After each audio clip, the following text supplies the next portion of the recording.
नमस्कार। आज हमारे साथ मौजूद है बहुत लंबे समय बाद डॉक्टर अभिषेक मिश्रा। किसी परिचय के मोहताज नहीं। डॉक्टर मिश्रा को आप अलग अलग यूट्यूब चैनलों पर देखते हैं। इनका अपना भी एक यूट्यूब चैनल है।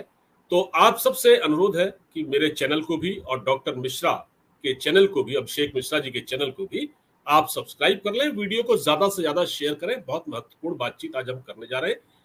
डॉक्टर साहब का जो परिचय है, डॉक्टर साहब पढ़ाते हैं, डॉक्टर साहब रिसर्च भी करते हैं, बाहर रहे हैं, सेंट्रल एशियन कंट्रीज में, जर्मनी में भी रहे हैं, इजराइल में भी रहे हैं, कुछ और देशों में भी रहे हैं। आज हमारे साथ मौजूद हैं और इनकी ये खासियत है कि ये हर विषय पर अपनी बेबाक और बड़ी नपी तुली टिप्पणी करते हैं, चाहे वो अंतर्राष्ट्रीय विषय हो या वो डोमेस्टिक इश्यू हो। डॉक्टर साहब, सबसे पहले आपका स्वागत है।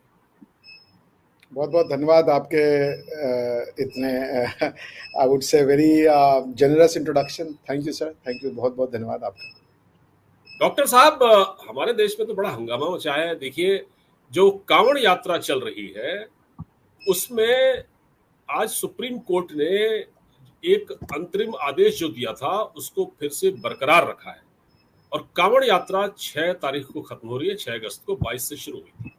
अब इसकी अगली सुनवाई 29 तारीख को होगी। ये मामला आपको पता है कि जो लोग नाम बदल कर धंधा कर रहे थे, मतलब अपने फर्जी नाम से कारोबार कर रहे थे, उन पर अंकुश लगाने के लिए और कांवड़ियों का जो समूह जाता है हरिद्वार को गंगा जल लेने के लिए, उसकी पवित्रता बरकरार रहे, इसके लिए उत्तर प्रदेश की योगी सरकार ने ये कदम उठाया था। लेकिन सुप्रीम कोर्ट ने इसको स्टे कर दिया, मतलब उस पर रोक लगा दी कि कोई भी व्यक्ति कैसे भी अपना काम चला सकता है, कोई नाम वाम बदलने की जरूरत नहीं है। डॉक्टर साहब, फिर से सुप्रीम कोर्ट ने इसको बरकरार रखा है, जबकि कांवड़ यात्रा अभी जारी है। ये आखिर एक, देखिए, हिंदुओं की एक आस्था होती है, हर धर्म की अपनी एक वो है, महत्व है, और हमारे धर्म में भी आस्था का एक बड़ा प्रश्न है। बहुत सारे कांवड़िए और बहुत मेहनत करके सैकड़ों किलोमीटर दूर चल के जाते हैं। इस चीज को आप कैसे देखते हैं? कोर्ट का जो निर्णय है, जिस या आदेश कह लें, जो भी कह लें, तो आप तो कानून के जानकार हैं, आप इसको ज्यादा अच्छी तरह डिफाइन कर सकते हैं। जी, सबसे पहले तो मैं शुरुआत ऐसे करूंगा कि मैंने कमेंट्स में देखा है कुछ लोग सुप्रीम कोर्ट के लिए या उनके जो जजेस होते हैं, न्यायाधीश होते हैं, उनके लिए कुछ अपशब्द यूज करते हैं, वो ठीक नहीं है।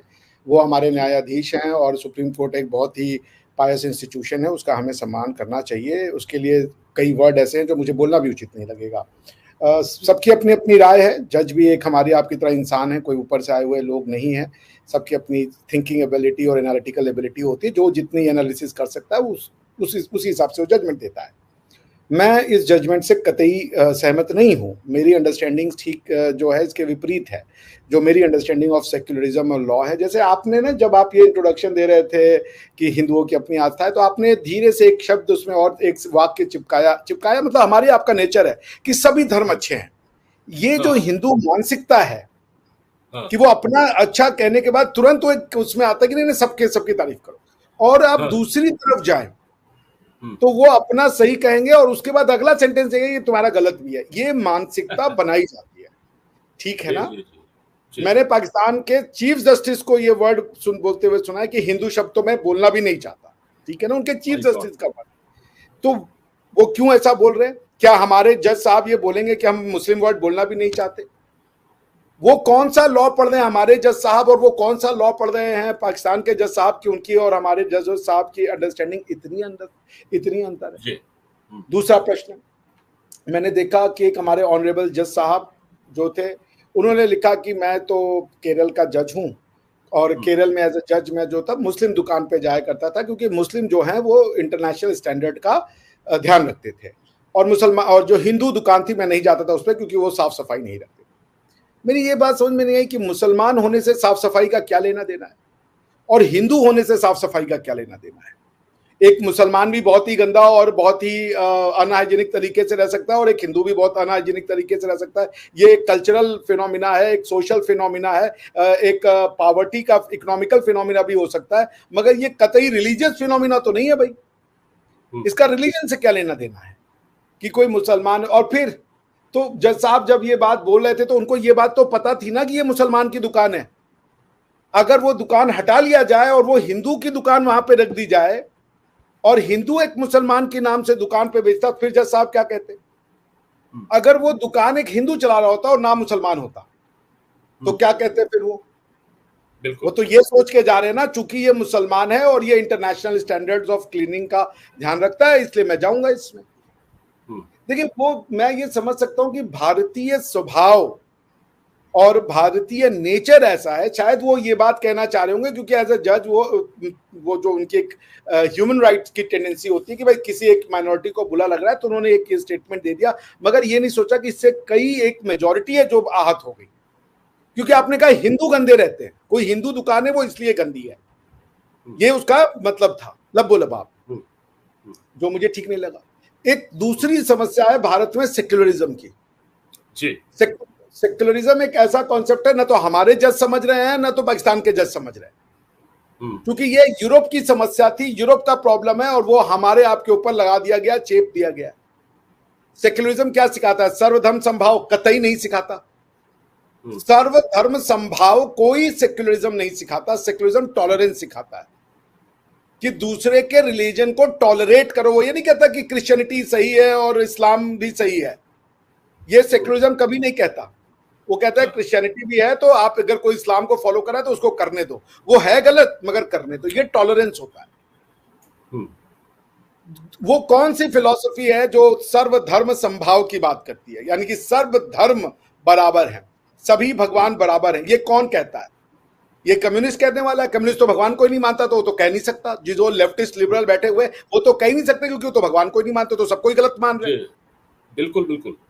तो क्या ये यहूदी कहता है? यहूदी भी नहीं कहता, उसके तो रिलीजन की शुरुआत ही इसी चीज से हुई, मोनोथीज्म से, कि बाकी सब गलत है। क्या क्रिश्चियनिटी ये मानती है? क्रिश्चियनिटी भी नहीं मानती है क्योंकि वो यहूदी का एक एक्सटेंशन है, वो भी ये मानते हैं कि सिर्फ क्रिश्चियनिटी सही है बाकी सब गलत है। यहूदी क्रिश्चियंस को भी सही नहीं मानते, वो कहते हैं क्रिश्चियंस गलत है, झूठ है। क्रिश्चियंस मुसलमान को सच नहीं मानते, वो कहते हैं कि तुम झूठ हो क्योंकि लास्ट वाले प्रॉफिट हमारे तो है वो जीसस क्राइस्ट थे, वो आके चले गए। ये सब आपस में एक दूसरे को गलत कह रहे हैं, एक दूसरे को लड़ रहे हैं, लेकिन इन सब की लड़ाई का सलूशन जो था वो हमारे पास था और हमारी फिलॉसफी को इन्होंने कास्ट के नाम पे बेच दिया कि इंडिया में इक्वलिटी नहीं है क्योंकि यहां पे कास्ट के नाम पे एक डिस्क्रिमिनेशन है, हायरार्किकल सोसाइटी है। वो हायरार्किकल सोसाइटी बनाने का प्रॉब्लम ये हुआ कि जो वर्ण व्यवस्था का डॉक्ट्रिन है वेद में, उसको हमारे जो लॉ बनाने वाले लोग थे वो भी समझ नहीं पाए कि इस डॉक्ट्रिन का एप्लीकेशन हम कैसे करें। तो उन्होंने कुछ धर्म सूत्र में बना दिए होंगे ऐसे छूट जात पात वाले लॉ, जिसमें कि ब्राह्मण को ऊंचा बता दिया और शूद्र को नीचे बता दिया। वो गलत है, क्योंकि मैं एक शूद्र हूं, मैं अपने आप को शूद्र मानता हूं। जब मैं अपनी माँ की सेवा करता हूं तो मैं शूद्र हूं। जब मैं एक अध्ययन अध्यापन का काम करता हूं, रिसर्च का काम करता हूं, मैं ब्राह्मण हूं। जब मैं अपनी सुरक्षा की बात सोचता हूं तो मैं क्षत्रिय हूं। और जब मैं अपने कॉमर्स की बात सोचता हूं, जब मैं अपने व्यवसाय के बारे में सोचता हूं, तब मैं एक आप कह लीजिए मुझे वैश्य हूं। तो पॉइंट ये है कि आप भारत की फिलॉसफी को समझने और तो ये एक है। और देखिए ऐसा है ना कि हम लोग तो किताबें पढ़ रहे हैं जज लॉ की, अब वो हम कॉमन लॉ पढ़ रहे हैं, हम ब्रिटिश लॉ पढ़ रहे हैं, हम इंग्लिश लॉ पढ़ रहे हैं, हम अमेरिकन जजमेंट पढ़ रहे हैं, मगर हमारा समाज वो नहीं है। हमारा समाज कुछ और है, हमारे लॉज कुछ और हैं, या उस लॉज की अंडरस्टैंडिंग का फिलॉसफी कुछ और है। वरना मैंने आपसे कहा कि पाकिस्तान का जज, अभी पाकिस्तान के कोर्ट में एक लॉयर ने इंडियन केस को साइन किया। पाकिस्तान के जज साहब ने कहा तुम इंडियन केस क्यों साइड कर रहे हो यार, कुरान है, कुरान से साइड करो। ठीक है ना, ये हमारे यहाँ नहीं होगा। हमारी जो एक मेंटालिटी है हिंदू मुसलमान की दृष्टि से हम चीजों को देखते हैं, उसका कारण यह है कि सब 1863-63 में या 23 में जब राजा राम मोहन राय ने एक लेटर लिखा एशबर्न को या एशवर्थ को, मैं नाम भूल रहा हूं, उन्होंने कहा संस्कृत में मत पढ़ाओ यार, संस्कृत गलत चीज है। ये जो मानसिकता थी, राजा राम मोहन राय का मैं बहुत सम्मान करता हूं, मगर ये जो एक हीन भावना थी कि अंग्रेजी जो है वो बड़ी जबरदस्त एक कोई इवोल्ड और कल्चरल लैंग्वेज है और इसको इससे इसके थ्रू हम ज्ञान प्राप्त करेंगे तो हम ज्यादा अच्छे बनेंगे, जबकि अंग्रेज उस समय अगर कोई इंग्लिश हिस्ट्री उठा के पढ़े तो वो भाई सिविल राइट्स लड़ रहे थे, राजाओं और पार्लियामेंटेरियंस के बीच में लड़ाई हो रही थी, विच क्राफ्ट हुआ करता था, दुनिया भर की सारी बुराइयां उनके पास थी, लेकिन चूंकि आपको पता नहीं था, वो अंग्रेज आए गोरे चिट्टे थे तो हमें लगा पता नहीं क्या लेके आ गए भाई, इंग्लिश में पढ़ लेंगे तो हम क्या हो जाएगा। चाइना ने इतनी इकोनॉमिक तरक्की की है, क्या वो इंग्लिश में पढ़े? रशिया ने अपनी इतनी इकोनॉमिक तरक्की की, क्या वो इंग्लिश में पढ़े? जर्मनी, फ्रेंच, फ्रांस, स्पेन, पुर्तगाल, ये सब अपनी अपनी भाषाओं में पढ़े, इन्होंने तो अंग्रेजी को नहीं पढ़ा। तो अगर अंग्रेज आए थे उनका स्वागत था, अगर उनसे लड़ना था उनको सब कुछ करा था, मगर उनकी भाषा को भारत की भाषा बना देने का तो कोई भी विजडम नहीं हो सकता। भाई आप अंग्रेजों की भाषा को कह रहे हो कि ये हमारे देश की भाषा बना दो, जो काम आज पाकिस्तान कह रहा है कि अरबों की भाषा अरब जो है वो पाकिस्तान की भाषा बना दो, अरे वो संभव नहीं है। इतना करने के बाद भी आज 200 साल होने को आ गए हैं, इतना होने के बाद भी भारत का 5 से 10% लोग ही अंग्रेजी बोल पाते हैं, बाकी जो है वो इसलिए अनपढ़ हो गए खाली क्योंकि उनको अंग्रेजी नहीं आती। शादियां नहीं होती हैं क्योंकि लड़का अंग्रेजी नहीं बोलता या लड़कियां अंग्रेजी नहीं बोलती, इस आधार पे ये हमारी मानसिकता बना के छोड़ दी गई है। तो पॉइंट यही है कि ये जो हमारी सोच है, 10% जो समाज है वो दूसरी किताबें पढ़ रहा है, वो शेक्सपियर को अपना हीरो मान रहा है, वो तुगलक को अपना हीरो मान रहा है, वो मैकियावेली और मैकबेथ और ये पढ़ रहा है, और बाकी का जो 90% है वो तुकाराम को अपना वो मान रहा है, वो आचार्य जिनसेना को अपना वो मान रहा है, वो वाल्मीकि, वशिष्ठ और जो दूसरे ऋषि मुनि है वो उनसे शिक्षा लेना चाह रहा है। तो अंतर है भाई। मैं मिश्रा जी, मैं आपको थोड़ा बीच में रोकूंगा। मैं ये कह रहा था कि जिस प्रकार कोर्ट का जो आदेश आया है, क्या आपको ये लगता है कि इस प्रकार के जो आदेश है वो किसी को सेटिस्फाई करने के लिए दिए जाते हैं? मसलन मैं अमेरिका के विदेश विभाग के प्रवक्ता मैथ्यू मिलर का एक स्टेटमेंट क्या था, मतलब एक प्रेस कॉन्फ्रेंस में जवाब दे रहे थे, एक पाकिस्तानी पत्रकार ने उनसे पूछा नेम प्लेट विवाद पर कि वहां तो ये हो रहा है साहब, आप इस पर क्या कहेंगे? तो उसने कहा कि हमारी इस पर नजर है और भारत के सुप्रीम कोर्ट ने उस पर इंटरिम रोक लगा दी है, लेकिन अगर कुछ ऐसा होता तो हमारी नजर भारत इस तरह के मामलों पर रहती है, जो सेक्युलरिज्म। तो डॉक्टर साहब, इससे जुड़ा दूसरा सवाल है, जो सेक्युलरिज्म है, क्या अगर कोई अपना नाम बदलकर, कोई जैसे सलीम अपना नाम बदलकर गंगा ढाबा चला रहा है, और अगर ऐसा नहीं होगा, अगर वो ये काम नहीं करेगा, तो क्या देश में सेक्युलरिज्म पर खतरा मंडराएगा, खतरा पैदा हो जाएगा? मैंने आपको यही कहा कि जब आप अपनी इंट्रोडक्शन दे रहे थे उसमें आप इतना नाराज होने के बाद भी आपके मुंह से निकला कि नहीं बाकी सब रिलीजन बराबर है। जी जी जी, समझिए इस मानसिकता को जी, इस मानसिकता को बनाया। जैसे एक मुसलमान नहीं कहेगा कि सब बराबर है, उसको कुछ नहीं होता, टोके कहता है कॉन्स्टिट्यूशन का लॉ इस्लाम है, हमारे स्टेट का लॉ इस्लामिक है। क्रिश्चियन को ये बीमारी नहीं है कि सब सही है सब सही है, वो नहीं करने लगेगा, उसको ये बीमारी नहीं है, ये बीमारी भारतवर्ष की स्पेसिफिक बीमारी है। उसको ये पता है कि इस्लाम और क्रिश्चियनिटी यहाँ का लोकल धर्म नहीं है। वो आपको जब फ्रीडम ऑफ रिलीजन की बात कहता है अपना धर्म आकर प्रैक्टिस कर लो, मगर ये नहीं है कि जहां चाहो मंदिर खोल दो, जहां चाहे वो खोल दो। हमारे यहाँ ये जो इक्वलिटी ऑफ रिलीजन और फ्रीडम ऑफ रिलीजन के बीच का अंतर है, तो हमारे यहाँ के कुछ लोगों का मानसिकता यह है कि इस्लाम और हिंदुइज्म एक ही चीज है, एक ही तरीके का है, वो दोनों रिलीजन है, उन दोनों का एक ही दर्जा है, जो नहीं है। क्योंकि ये धर्म, ये जन्म स्थान है हिंदुइज्म की, सिखिज्म की, बुद्धिज्म की। बाकी बाहर क्या हुए, यहाँ पे वो सेंस ही नहीं है। और इस सेंस को ब्लर करने के लिए पढ़ा दिया गया है कि हिंदू कौन था, हड़प्पन सिविलाइजेशन में क्या हिंदू थे, क्या वैदिक सिविलाइजेशन में हिंदू थे, उनको पता ही नहीं हिंदू की डेफिनेशन क्या है। हड़प्पन सिविलाइजेशन में वो एक बहुत एडवांस मुद्रा में भगवान शिव का वो क्यों पशुपति सील मिला है, पशुपतिनाथ भगवान शिव को करते, तो ये और हिंदू कौन है? तो पॉइंट ये है कि ये जो एक सेंस ऑफ जिसे कह लीजिए इक्वलिटी ऑफ रिलीजन है कि सब बराबर हैं, तो वो ये समझ लेते हैं कि क्रिश्चियनिटी और हिंदुइज्म और ये सब एक समान है, सबका एक अधिकार है, अगर एक मंदिर बनाओ तो 2 मस्जिद भी बनाओ। ये बीमारी ना तो यूरोप में है, ये बीमारी ना तो मिडिल ईस्ट में, ये बीमारी हमारे आपके यहाँ पे है। मिडिल ईस्ट जानता है कि ये इस्लाम का बर्थ प्लेस है, तो वो आपको कहते हैं मंदिर बनाना, चलो हम तुम्हें एक बड़ा सा मंदिर बनाते, बस एक वहीं खुश रहो, हमसे परमिशन लेकर। आप ये नहीं कि आपने अपना घर बनाया, बहुत सक्सेसफुल बिजनेसमैन हो गए तो सामने एक मंदिर भी बना दो। नहीं, ये नहीं कर सकते आप। यही चीज यूरोप में है। मैं यूरोप में इतना दिन रहा, लोग हरे कृष्णा और हरे मूवमेंट में जुड़े हुए हैं, कई और भी हिंदू हैं, उनको कोई वो ऐसा आप आर्किटेक्चर वाला मंदिर नहीं बना सकते। वो आपको एक छोटा सा घर दे देंगे, उस घर का कोई वो भी नहीं होगा, बाहर से लगेगा कि कोई मैकेनिक का गैराज है ये, और उस गैराज में 1-2 रूम होता है, उसमें आप अपना मूर्ति डाल के पूजा कर सकते हैं, तो कर लीजिए। मंदिर बनाने की इजाजत नहीं मिलेगी। जरा आप गिन लीजिए पूरे यूरोप में कितनी मंदिर बन गए हैं, और क्या इतना फ्रीडम है। तो पॉइंट देखिए, मैं ये कह रहा हूं कि इसको आपको ये समझना पड़ेगा कि ये हमारा जो एक संभ्रांत समाज है, जो लॉ स्कूल्स में और बाहर से पढ़ के आ रहा है, वो दुनिया को अलग दृष्टि से देख रहा है। वो भारत की सारी ज्ञान को अपमान मानता है। वो कोट ही नहीं करता, भाई हम लैटिन मैगजीन पढ़ के बच्चों को बड़ा कर रहे हैं, हम उसको रोमन बना रहे हैं, क्योंकि वो लैटिन मैगजीन से लीगल प्रॉब्लम्स का सॉल्यूशन देखना चाहता है। मुझे याद है रो वर्सेस वेड में या और दूसरे कई ऐसे केसेस में हुआ कि कई बार ऐसा होता है कि जब क्वेश्चन ऑफ मोरालिटी आती है, तो आदमी को अपने इतिहास में जाना पड़ता है कि हमारे पूर्वज इस समस्या को कैसे देखते थे। तो हमारे यहाँ ये सेंस ऑफ वो है ही नहीं। हमारे यहाँ सूफिज्म को और हिंदुइज्म को एक साथ आपको तोल देंगे। Sufism it's a new form of Islam, but एक रिलीजन में ये तो लिखा है ना कि हमें गजवा हिंद करना है, हमें खत्म करना है ये बुत परस्ती को, और हमें यहाँ पे इस्लाम की स्थापना करनी है। और हुआ, देश टूटा, 3 पार्ट में टूटा। उसके बाद आज भी हमारे जो मुस्लिम भाई बहन हैं, उनके साथ आप सही संवाद नहीं कर रहे हो, बल्कि उनको बेचारों को, अब हमारे मुस्लिम भाई बहनों से बात करना बड़ा आसान था, लेकिन ये जो कम्युनिस्ट और लिबरल, लेफ्ट लिबरल विचारधारा है, उसने इनको पढ़ा दिया कि तुम ये मत करो। वो बेचारे कई जगह सोल्यूशन जाते भी हैं तो उनको भड़काने वाले आ जाते हैं ऐसे लोगों से।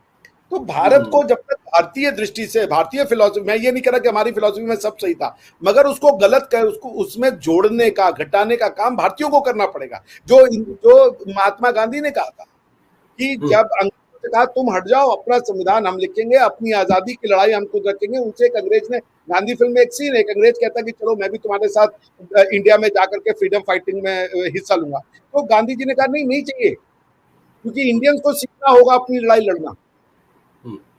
तो ये जो सेंस ऑफ, आप सबको सम्मान दीजिए, मगर आपका जो अपना है वो तो पहचानिए। आप वेद से लोगों, आप देख लीजिए, आप किसी को बोलिए कि भाई हम आपसे क्रिसमस का कपड़ा दे दिए, बोलिए चलो क्रिसमस सेलिब्रेट करते, लोग आसानी से क्रिसमस का कपड़ा पहन के सेलिब्रेट करेंगे। लेकिन आप किसी को कावड़ का कपड़ा बोल दीजिए, बोले चलेंगे, अरे ये मानसिकता बनाई गई है। इस को पिछले 270 सालों से बनाया गया।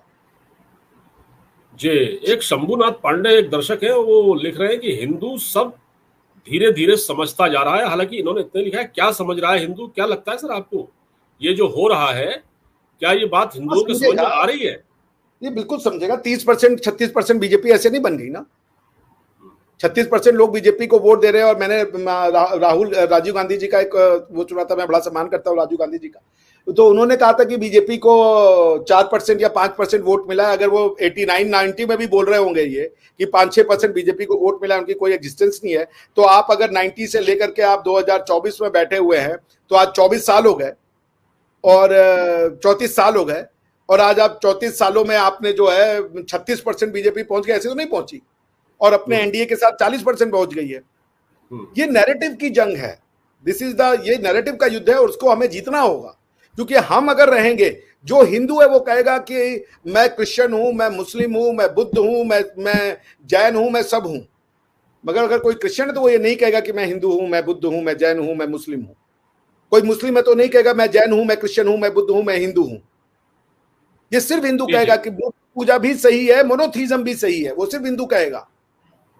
ये सिर्फ वेद कहता है कि अल्लाह भी सही है, और विष्णु भी सही है, जीसस भी सही है, गॉड भी सही है।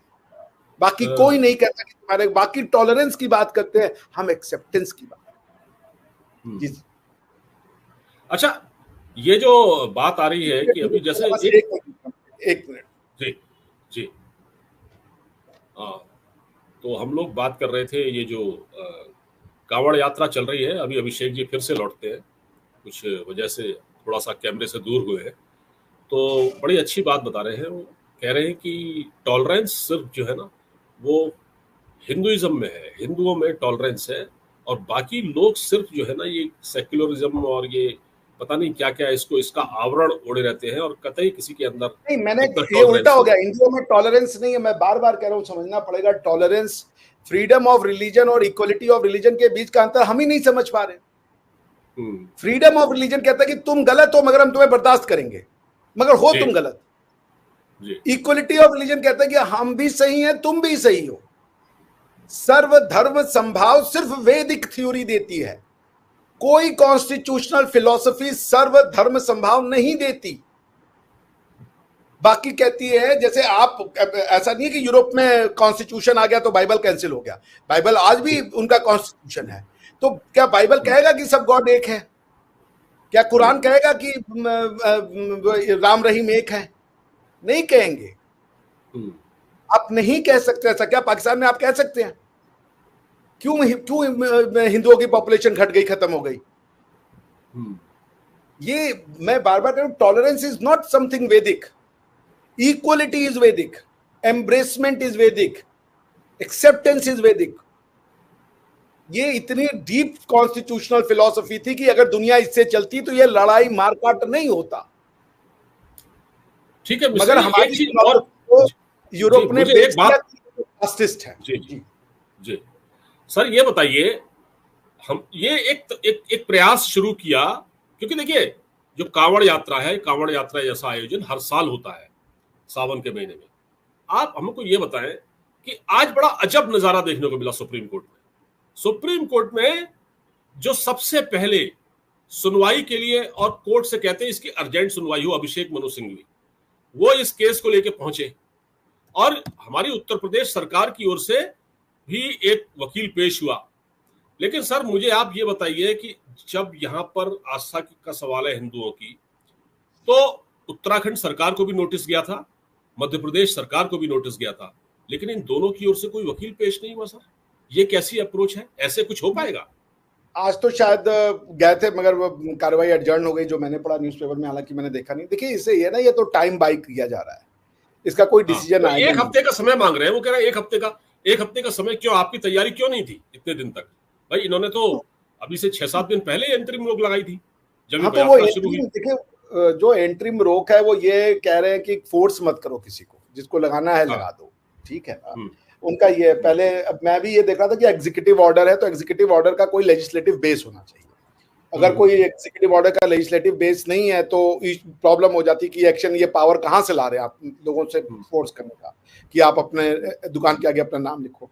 बट ये इशू है नहीं, इट्स अ टाइम, ये जुडिशियल सिस्टम से ज्यादा एक पॉलिटिकल प्रोसेस है कि आप इसमें, अदरवाइज कोई भी सेन आदमी है, वो गवर्नमेंट का लॉ एंड ऑर्डर का मतलब है, इससे कोई डिस्टिंक्शन तो हो नहीं रहा है, किसी का डिस्क्रिमिनेशन तो हो नहीं रहा है। भाई आपके, जब आप रेस्टोरेंट में खाना खाने जाते हैं तो वहां पर भी आदमी नाम लगा करके जाता है। और फिर ये अलग बात हो गई कि मुस्लिम जब स्कूल में अगर कह दिया जाए कि आप बुर्का पहन के मत जाइए, तो आप कह रहे हैं हमारी शिनाख्त है, हम पहन के जाएंगे, हम दिखाएंगे।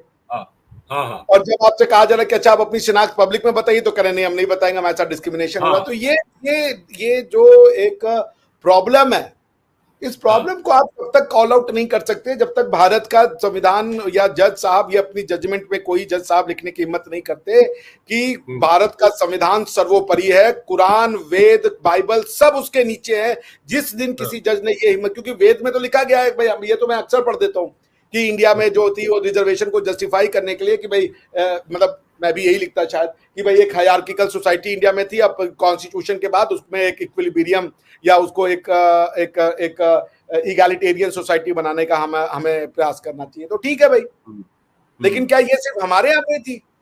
ये छूत अछूत बाकियों में नहीं है। पाकिस्तान के आपको 50 यूट्यूब पे वीडियो मिल जाएंगे, हिंदुओं की दुकान अलग है, वो एक मुसलमान ने बोला मैं तुम्हारा बाल नहीं काटूंगा, मुझे नरक में नहीं जाना, पानी तक नहीं पिलाते हैं जी। तो ये तो उनकी सोसाइटी में भी है।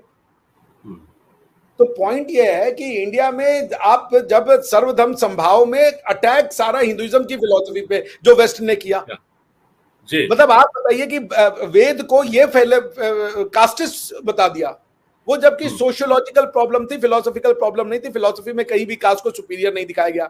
मैं किसी अगर किसी एक स्कॉलर ने कोई अगर एक किताब लिखी एनालिसिस में और उसने किसी जात को ऊंचा या नीचा बताया, ये उसकी समस्या, ये फिलॉसफी नहीं है। आर्टिकल 14 के अंदर में आपको आर्टिकल 245 और 246 कॉन्स्टिट्यूशन ऑफ इंडिया पावर देता है लॉ बनाने का। आप जैसा लॉ बना दे, आप घटिया लॉ भी बना सकते हैं, आप अच्छा लॉ भी बना सकते हैं, इसमें 245 की गलती नहीं है, because 245 is merely a law giver. तो एनीवेज आई मीन ये समझना पड़ेगा, ये एक बहुत जबरदस्त भारतीयों की एक मेंटल जो वो है ना एक्सेप्ट करने की सबको, उसमें सबसे बड़ा प्रॉब्लम है कि हमारा एजुकेशन सिस्टम वेस्टर्न है और जो लॉ है वो एक्सक्लूसिवली वेस्टर्न है। There is nothing eastern about Indian legal system. हम जजमेंट्स यूके की कोर्ट करते हैं, हम जजमेंट जर्मन अमेरिका की कोर्ट करते हैं, बिकॉज लैंग्वेज जो होने के कारण हमको वो बातें समझ में आती है और हमारे पास एक्सेसिबल है अपॉर्चुनिटी है उनको पढ़ने का। हम अपना कुछ क्रिएट ही नहीं कर रहे। डॉक्टर साहब एक बात, डॉक्टर साहब मुझे आप ये बताइए कि हिंदुस्तान में इतनी समस्याएं हैं, लोग रिफॉर्म करने की बात करते हैं, लोग कहते हैं आर्थिक सुधार होने चाहिए, लोग कहते हैं कानूनी सुधार होने चाहिए, लॉ में रिफॉर्म होना चाहिए, पुलिस में सुधार होने चाहिए। सुधार की बात तो सब करते हैं, लेकिन जब रिफॉर्म की बारी आती है तो कोई तैयार नहीं होता, कोई पिटीशन लगा देता है, कोई एनजीओ उठ के चल देता है कि हम लाइए सुप्रीम कोर्ट में। कम से कम 10 या 12 पिटीशन लगी थी इसके खिलाफ, ये जो ये कांवड़ वाला मामला है। तो हिंदुस्तान में कोई भी रिफॉर्म करना इतना मुश्किल हो गया है क्या? नहीं, वो तो जुडिशरी को देखना पड़ेगा कि किस तरीके के मैटर्स को आप प्रायोरिटी देते हैं। बहुत से मैटर हैं, अब ये जो लॉयर्स है वो ज्यादा अच्छे समझेंगे, वो लिस्ट ही नहीं होते हैं। तो पॉइंट ये कि वो देखिए इट्स ये ऐसी बातें हैं जो यहाँ नहीं है, बिकॉज की एक बहुत ब्लर लाइन है। पावर का जो खेल है उसमें एग्जीक्यूटिव और लेजिस्लेटिव की तो रिस्पॉन्सिबिलिटी है, पर जुडिशरी की कोई रिस्पॉन्सिबिलिटी नहीं है। तो एक बहुत स्टैंडर्ड अमाउंट ऑफ पावर वो एक्सरसाइज कर लेते हैं और फिर उसका आप कुछ वो पावर जो है वो कितना पॉलिटिकल है और कितना जुडिशियल है, इसके ऊपर डिबेट की जा सकती है। जैसे आप देख लीजिए, आज तक ये पता नहीं चला कि जो एनआरसी के अगेंस्ट में, अरे सीए के विरोध में जो शाहीन बाग का धरना लगा था वो वैलिड था या अनकॉन्स्टिट्यूशनल था, ये पता ही नहीं चला। लोग बैठ गए, अगर जुडिशरी ने एक जजमेंट दे दिया होता हाँ भाई ये वैलिड है, ये सही है, तो भी लोगों को पता हो जाता है, या जुडिशरी ने ये कह दिया होता नहीं ये गलत है, ये आप रोड को जाम नहीं कर सकते, तो भी एग्जीक्यूटिव के हाथ में पावर हो जाता। पर कोई जजमेंट नहीं आया उस पर, हुआ कि जाके बात करो। क्या बात क्या करनी है भाई? अगर बात करनी है आप ये डिसाइड करो सीए सही लॉ है या गलत लॉ है। आप डिक्लेयर कर दो कि सिटीजनशिप अमेंडमेंट एक्ट एक अनकॉन्स्टिट्यूशनल लॉ है, खेल खत्म हो जाएगा, सरकार पीछे हट जाएगी, अब ये उनकी डिमांड पूरी हो जाएगी। लेकिन ये कौन सी बात हुई कि वो धरने पे बैठ गए तो आप जाकर के कोई जुडिशरी से जाके कोई वो कर रहा है कि भाई ये बात सुनो मेरी। आपका काम नहीं था। जैसे इंटरिम ऑर्डर आ गया इसमें तो इंटरिम ऑर्डर आ गया ना कि ये गलत है, नहीं रोक लगेगी, उसमें भी आ जाता है एक इंटरिम ऑर्डर की जब तक सीए का जो मुकदमा है इसकी कॉन्स्टिट्यूशनल वैलिडिटी टेस्ट नहीं होगी तब तक इस तरीके के धरने नहीं लगाए जा सकते। पब्लिक को डिस्कम्फर्ट हो रहा है, पर नहीं आया वहां पे, यही इसीलिए डॉक्टर साहब सवाल इसीलिए उठ रहे हैं, और कोर्ट के कुछ ऐसे फैसले हैं जिन पर सवाल भी उठे हैं, और पता नहीं ये क्या है, एक मैसेज तो अच्छा नहीं जा रहा है पब्लिक के बीच में, ये जरूर मैं कहूंगा। जुडिशरी ने बहुत अच्छा काम किया, मैं फिर कहूंगा हमारे जजेस हमारी अधिकारों की बहुत अच्छा करते हैं, और हर इंसान है, कोई भी जज, सबकी एक सोच है, तो उसमें थोड़ा बहुत वो पावर इधर उधर अपनी तरीके से एक्सरसाइज हर आदमी करता है, पर ठीक है। तो हमें भी हक है एज अ स्कॉलर उसको एनालाइज करने का, उसकी एबिलिटी को जज करने का। But at the same time मैं फिर लोगों से कहूंगा कि आप किसी भी न्यायाधीश की अपमान ना करें, आप भारत सुप्रीम कोर्ट के इंस्टीट्यूशन का अपमान ना करें। हमारी जो कमियां हैं, जो बोल रहे हैं, हम बोलेंगे, हम उसको उन तक बात पहुंचाएंगे, और जज साहब न्यायाधीश महोदय वो पढ़े लिखे लोग हैं, बहुत सुलझे हुए लोग हैं, वो भी उसमें अपना बात देखेंगे। तो मगर शालीनता से बातचीत होनी चाहिए। किसी के सुप्रीम कोर्ट को सुप्रीम कोठा कह देना ये कतई उचित नहीं है, मैं इस चीज के कतई खिलाफ हूँ। बहुत सुप्रीम कोर्ट ने बहुत बढ़िया जजमेंट दिए हैं, बहुत बार हमारी आपकी सुरक्षा की है उन्होंने, और काफी एक जो डेमोक्रेसी में योगदान है सुप्रीम कोर्ट का वो बहुत जबरदस्त है। डॉक्टर साहब मैं आपसे इजाजत चाहूंगा, मुझे कहीं और भी टाइम दिया हुआ है मैंने, तो आप यदि आज का ऑलरेडी 28 मिनट और 57 सेकंड का डिस्कशन हो चुका है, बल्कि ज्यादा हो गया है, 29 मिनट हो गए। डॉक्टर साहब आपने हमारे लिए वक्त निकाला, और हमसे कुछ लोग जुड़े थे, मैं उनके नाम नहीं ले पाया। शंभुनाथ पांडे जी हैं, एक पीआई नाम से हैं, दुबई से वॉच कर रहे हैं, एक संदीप तालनकर हैं, जजेस ने पता नहीं इन्होंने कुछ लिखा है, कुछ समझ में नहीं आ रहा क्या पढ़ा होगा। बहरहाल हम आप सभी का शुक्रिया अदा करते हैं कि आप हमारे साथ जुड़े और अगली बार एक लाइव स्ट्रीम लेकर फिर हाजिर होंगे डॉक्टर साहब के साथ। वक्त की कमी है। धन्यवाद, बहुत बहुत आपका धन्यवाद, जुड़ने वालों का धन्यवाद सर। नमस्कार, जय हिंद। नमस्कार।